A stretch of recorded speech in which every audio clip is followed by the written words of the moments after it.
검증 시작한 거예요. 검증 끝나면 아마 대선 끝날 것 같고.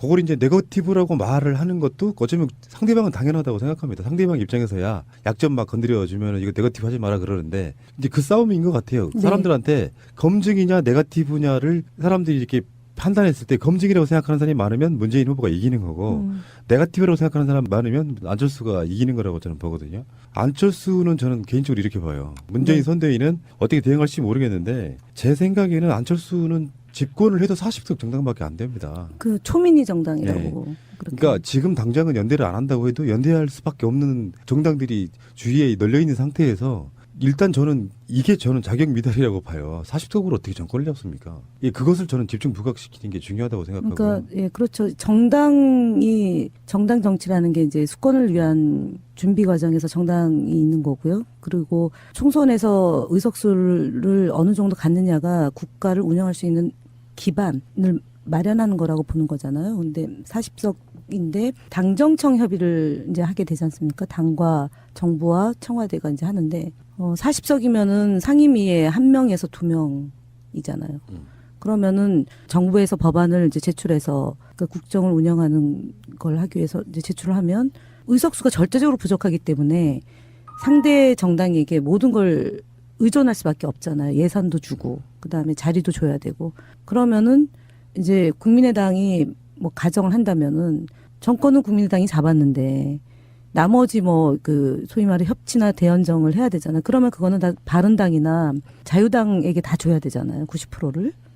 그러면은 도대체 뭐냐 이제 이런 얘기가 나올 수밖에 없기 때문에 불가능하다. 그러니까 지금 안철수 후보냐 문재인 후보냐를 놓고 이제 적합도 조사를 하거나 지지를 하는데 대통령 그게 아니잖아요. 그 뭐 안철수 후보 측에서 150석을 갖고 있으면서도 국정 운영을 못했기 때문에 의석은 중요하지 않다고 얘기를 하는데 150석을 가지고 국민을 위한 정치를 하느냐가 중요한 거였잖아요. 근데 그건 아니고 국정농단을 하고 MB정부에서는 4대강 파고 해외 자원 빼돌리고 뭐 이런 것 때문에 문제가 됐던 거고 그다음에 국정원을 동원해서 부정한 방식으로 선거에 개입했던 게 문제인 것처럼 박근혜 정부가 의석수가 많은데도 정치를 못했다라고 얘기하는 것은 뭐 앞뒤가 안 맞고 기본적으로 이제 안철수 후보가 국정 운영을 할 준비도 이제 아직은 미흡한 거고요. 그리고 해본 적도 없고. 네, 해본 적도 없고 혜성과 같이 등장한 분이잖아요. 그 혜성과 같이 등장해서 대통령으로 제대로 못하는 것은 이미 이명박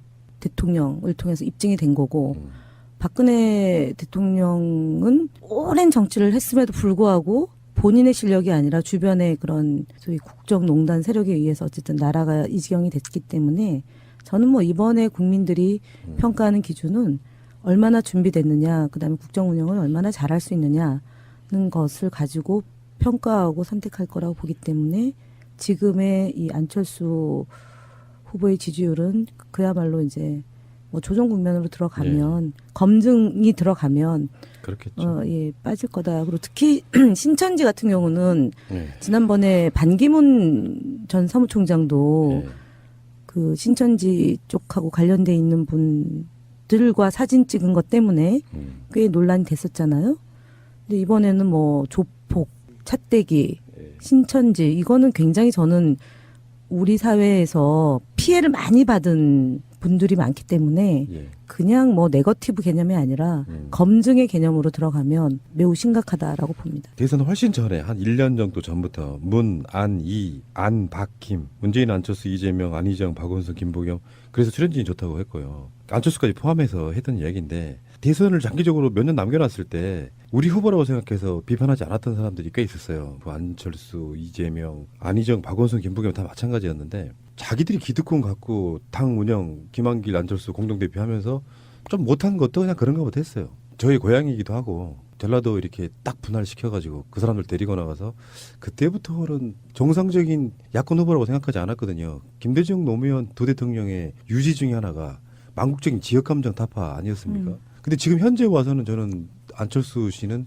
사실은 박근혜 탄핵이나 뭐 또는 촛불에 반대했던 사람들의 표를 사실상은 반 이상은 가져와야 되는 상태로 대선을 잡겠다라고 하면요. 이건 저는 정권 교체라고 볼 수 없다 이렇게 생각하는 사람이기 때문에 앞으로 저는 안철수 후보에 대한 어떤 여지도 저는 없을 것 같다는 생각이 좀 들고요.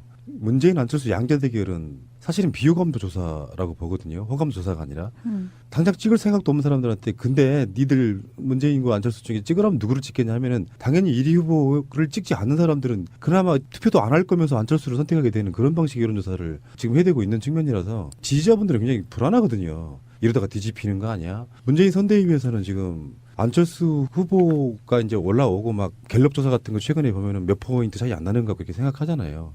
근데 실제로는 선대위 분위기랄까요? 이런 것은 조바심을 느끼는 상황입니까? 아니면 실제로 선거를 해보면 빠질 거다 이렇게 보는 상황입니까? 저는 뭐 선대위 그러니까 캠프에서 이제 여론조사를 하거나 전략 단위에서 이렇게 진행되는 거를 직접 참여는 안 했지만 대체적으로 흐름이나 뭐 분위기 이런 거를 보면서 판단하는 건데 기본적으로 이게 양자 구도라는 것은 가상인 거잖아요. 지금 홍준표 후보하고 유승민 후보, 심상정 후보까지 포함해서 오자 대결이고 그럼 오자 대결에서 지금 나오는 여론조사 수치가 무선으로 100% 했을 때 하고 무유선을 섞었을 때 몇 프로냐, 85%냐 아니면은 68%냐에 따라서 지지율의 변동이 있는데 그게 이제 한 5%에서 10%까지도 이제 높낮이가 있는 거잖아요. 그래서 갤럽에서 조사한 거만 놓고 보더라도 이제 3%인데 이 3%가 전체 유권자를 기준으로 하고 득표를 기준으로 하면 저희가 한 75%를 예상한다고 치면 3,100만 명이 이제 유권자고요. 거기서 3% 차이가 되면은 표 차이가 그냥 뭐 총선에서 한 지역구에서 뭐 몇백 표 차이가 3%면 몇백 표 차이지만 뭐 한 1,000표에서 1,500표 차이지만 3%로 계산하면은 지난번에 저희가 3% 졌잖아요. 108만 표 차이였잖아요. 3%가. 그렇게 되고 10%면은 200만 표 차이고 20%면은 500만 표가 되는 거잖아요.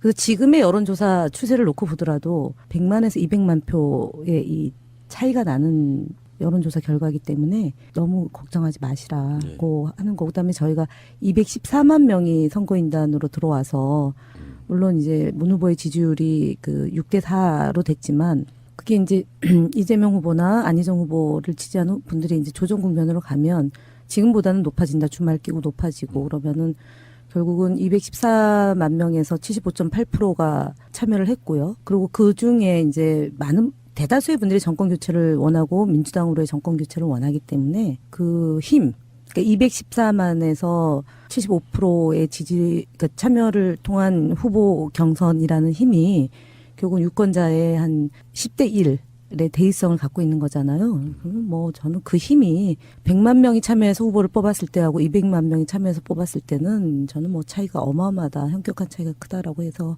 보기 때문에 우리 지지자들이 걱정하지 마시고 걱정할 시간에 한 사람이라도 투표에 참여하게 하고 그다음에 아까 얘기했던 촘촘하게 상대 후보를 검증하는 데에 1인 블로거로서 역할을 해 주십사는 말씀을 드리고 싶습니다. 지금 그 힘으로 저는 문재인 후보 네네. 여기까지 왔다고 보는데 맞습니다.